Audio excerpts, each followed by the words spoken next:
ধুবুৰীত এগৰাকী কলেজীয়া ছাত্ৰীৰ পানীত পৰি মৃত্যু।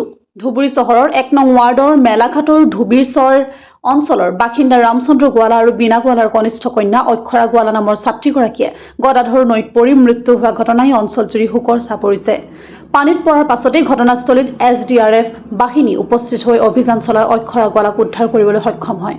অক্ষৰা গোৱালা ধুবুৰী শিশু ৰিপিট অক্ষৰা গোৱালা ধুবুৰীৰ শিশু পাঠশালা উচ্চতৰ মাধ্যমিক বিদ্যালয়ৰ প্ৰথম বৰ্ষৰ কলা শাখাৰ ছাত্ৰী আছিল। উল্লেখ্য যে অক্ষৰা গোৱালাৰ পিতৃ ৰামচন্দ্ৰ গোৱালা আৰু মাতৃ বীণা গোৱালা ধুবুৰী পৌৰসভাৰ প্ৰাক্তন ৱাৰ্ড সদস্য। তো একচুৱেলি আমি এৰাউণ্ড 10:30 মানত আজি এটা ইনচিডেণ্ট মানে কল এটা পাইছিলোঁ আমি স্পেচিয়েল কল ধুবুৰী ফায়াৰ ছাৰ্ভিচৰ পৰা।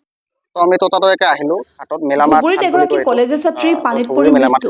ধুবুৰী চহৰৰ ১ নং ৱাৰ্ডৰ মেলাঘাটৰ ধুবীৰচৰ অঞ্চলৰ বাসিন্দা ৰামচন্দ্ৰ গোৱালা আৰু বীণা গোৱালাৰ কনিষ্ঠ কন্যা অক্ষৰা গোৱালা নামৰ ছাত্ৰীগৰাকীয়ে গদাধৰ নৈত পৰি মৃত্যু হোৱা ঘটনাই অঞ্চলজুৰি শোকৰ ছাঁ পৰিছে।